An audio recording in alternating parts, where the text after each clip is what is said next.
Antes de continuarmos o vídeo, aproveite para curtir e se inscrever na página. Clique no sininho para ser avisado de novos vídeos.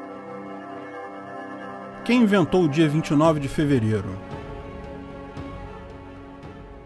No ano de 2020, vocês sabem, nós tivemos um dia 29 de fevereiro. Um dia que só existe em alguns anos, os chamados anos bissextos. A história desse dia é muito mais antiga do que muita gente pensa. O calendário moderno, como conhecemos hoje, surgiu como uma invenção da Igreja Católica, do Papa Gregório XIII, no século XVI. Mas a história do calendário em si é muito mais antiga, muito antes até do ser humano sequer viver em cidades, sequer existir em máfias estatais. Sempre foi muito importante para as pessoas seguirem os ciclos da Lua e do Sol, já que era importante na época da caça e coleta e ficou ainda mais importante na época da agricultura. O problema original do calendário é que, na verdade, são 3 ciclos de importância para o ser humano, mas eles não são múltiplos um do outro. Há o ciclo do dia, o tempo que o planeta Terra leva para girar em torno do seu eixo, 24 horas. Há o ciclo da Lua, que é o tempo que a Lua leva para fazer uma volta completa em torno da Terra,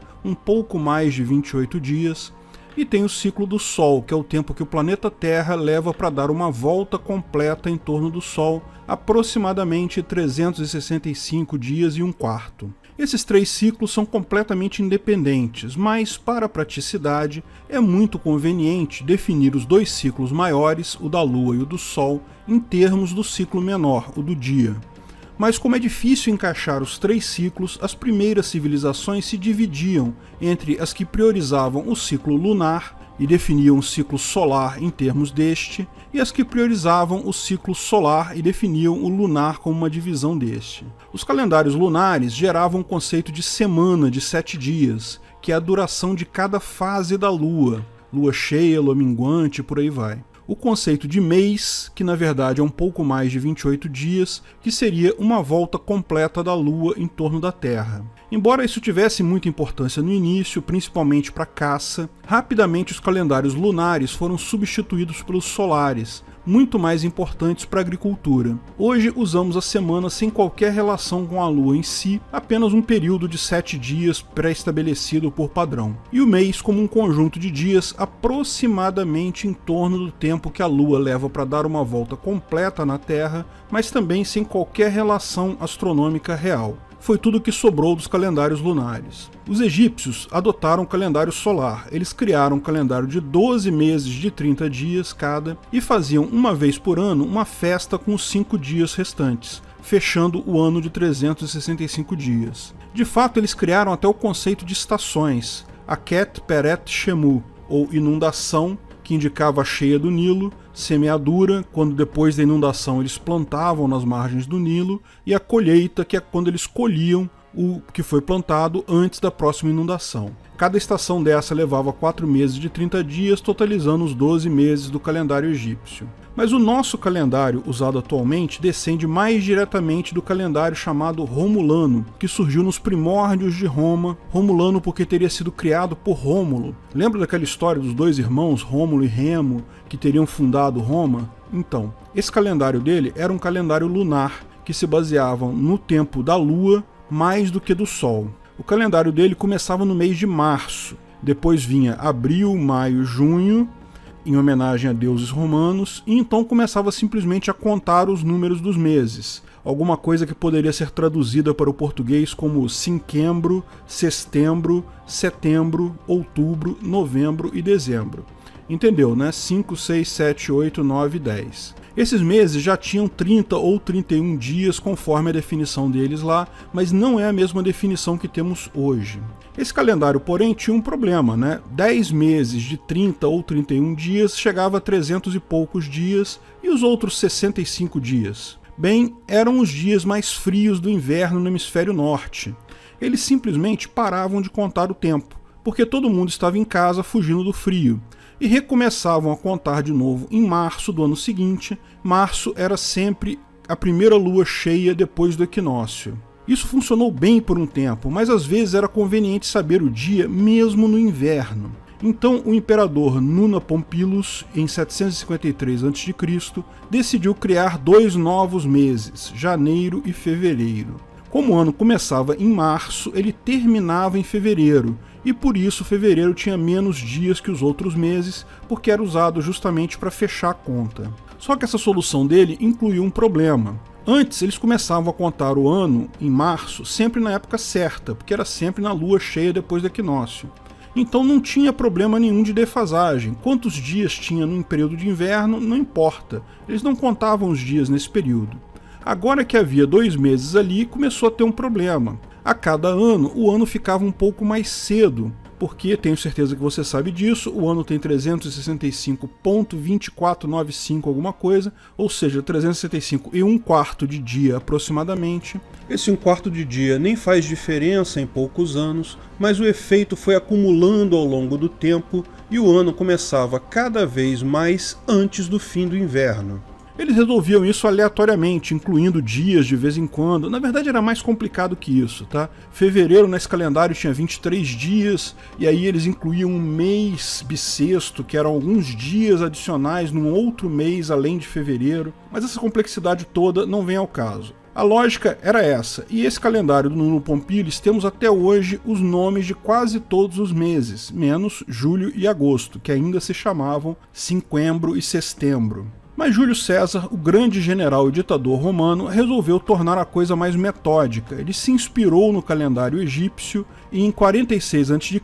ele criou justamente o ano bissexto, com um dia a mais definido, uma coisa certa de acontecer. Os meses tiveram seus números de dias fixados, fevereiro ficando com 28, e a cada ano divisível por 4, fevereiro teria um dia a mais. Ok, não era tão simples assim, porque ele também ainda incluía esse dia adicional de fevereiro entre os dias 23 e 24 de fevereiro. Lembra daquela bagunça de fevereiro ter só 23 dias? Pois é, mas isso é detalhe. Sim, ele também alterou o início do ano para o dia 1º de janeiro, para coincidir com os meses do calendário egípcio. Posteriormente, o mês de cinquembro virou julho, em homenagem justamente a Júlio César, e mais adiante um pouco, sextembro virou agosto, em homenagem a Augusto César, o afilhado dele que herdou o Império Romano depois da morte de Júlio César. Essa grande solução foi chamada de calendário juliano e funcionou muito bem por muitos séculos. No ano 600 d.C., com o crescimento da importância da Igreja Católica, foi feita uma pequena alteração. O número do ano passou a ser considerado a partir do nascimento de Cristo, e não da criação do Império Romano, como era antes. Cristo nasceu, segundo definido pelo monge Dionísio, que propôs tal mudança, no ano 753 da fundação de Roma, ou seja, o ano que era 1353 da fundação de Roma passou a ser o ano 600 depois de Cristo. Mas o resto do calendário continuou igualzinho. Mas só tem um problema, o ano tem um pouco menos de 365 e 1/4 de dias, alguns segundos a menos. Então o início do ano começou a avançar para a primavera lentamente.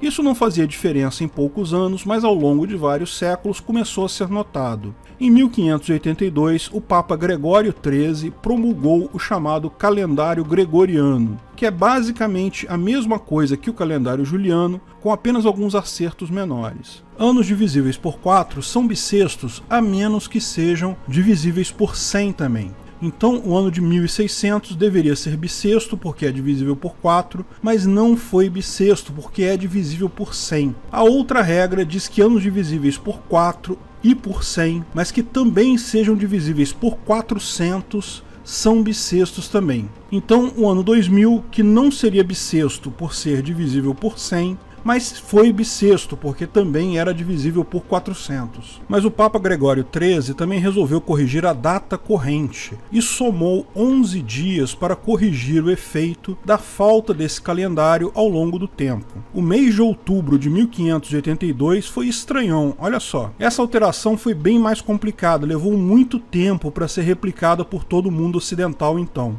Muitas datas fazemos confusão até hoje. O grande matemático britânico Sir Isaac Newton nasceu em 25 de dezembro de 1642, certo? Errado. Foi em 25 de dezembro pelo calendário antigo, mas ele nasceu depois da promulgação do novo calendário. Só que a Inglaterra só aceitaria a mudança em 1752. A data pelo novo calendário deveria ser 4 de janeiro de 1643. Pois bem, essa história todo mundo conhece, estou chovendo no molhado aqui, mas agora vem o ponto importante. Quem definiria o calendário numa sociedade libertária? Como vimos, os calendários foram definidos basicamente por governos, e foi o fato do Império Romano ter tido uma grande penetração militar no mundo todo que deu origem a boa parte da cultura ocidental e que levou o calendário deles a ser usado na maior parte da população hoje em dia, pelo menos no mundo ocidental. Numa sociedade libertária não coercitiva, isso não aconteceria, mas a questão é que isso é um ponto muito pouco importante numa sociedade com informação distribuída e barata.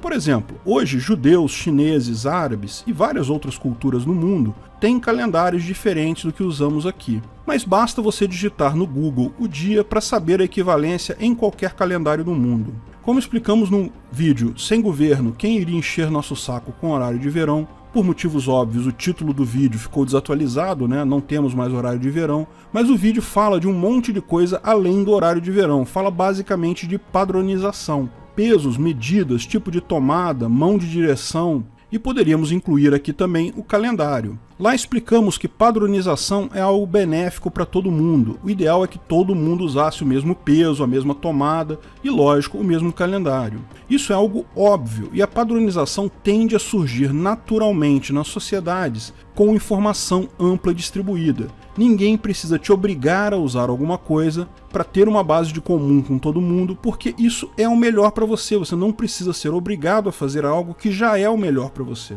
Na verdade, quando o governo resolve forçar pessoas a um padrão qualquer, como por exemplo, as famosas tomadas de 3 pinos, isso geralmente não é feito pelo interesse das pessoas, mas sim por interesse de indústrias ou por propina e enriquecimento ilícito de mafiosos governamentais mesmo. Padrões gerados de forma aberta, sem ninguém forçar ninguém a nada, são muito melhores. Como eram as tomadas antigas no Brasil, que não tinham padronização, mas todo mundo tinha tomada que funcionava.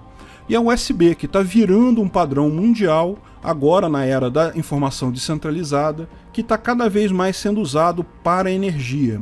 Justamente por ser um padrão constante, eu não duvido nada que no futuro você vai ligar até seu ar-condicionado e sua geladeira num USB. Mas em algumas situações esbarramos num problema para a unificação de padrões. Quando duas sociedades usam padrões diferentes por questões históricas, por exemplo, a questão da medida de pé e polegada nos Estados Unidos e metro no resto do mundo, todo mundo concorda que é melhor unificar, mas cada lado quer que o outro lado mude para o seu padrão, lógico, é mais conveniente. Antigamente, isso só era resolvido por máfias estatais usando violência. Nós usamos o metro aqui em Banânia porque Napoleão Bonaparte inventou essa coisa e obrigou a Europa inteira a usar isso no tapa. Numa sociedade libertária, isso não aconteceria, porque ninguém pode coagir outras pessoas a fazer algo. Porém, o ancapistão, a sociedade libertária em si, tem como pré-requisito a existência de informação barata e acessível. E isso não é apenas um substituto muito simples para a padronização de padrões antigos. Por exemplo, você pode ir no Google e obter a transformação de metros para pés muito rapidamente, mas isso também incentiva a padronização de novas coisas. Como todo mundo está interligado e pode trocar informação, acabam surgindo muito facilmente padrões mundiais. De novo, ninguém precisa ser forçado a fazer algo que já é melhor para si. A maior parte das indústrias e laboratórios americanos, por exemplo, quando passaram a trabalhar em conjunto com outras empresas do mundo, passaram a usar o metro em seus cálculos. É mais simples. A cultura do cidadão comum provavelmente não vai mudar, mas onde for economicamente interessante, vai. Quem vai definir o calendário no ancapistão, se é que vai precisar de alguma mudança algum dia, ou quem é que vai definir o calendário de Marte quando estivermos vivendo em Marte, ou o calendário de outros planetas? Provavelmente uma organização normativa privada como a ISO, que já é uma instituição privada. Feliz ano bissexto para todo mundo! Obrigado por assistir nosso vídeo. Comente abaixo se tiver dúvidas ou sugestões de novos temas.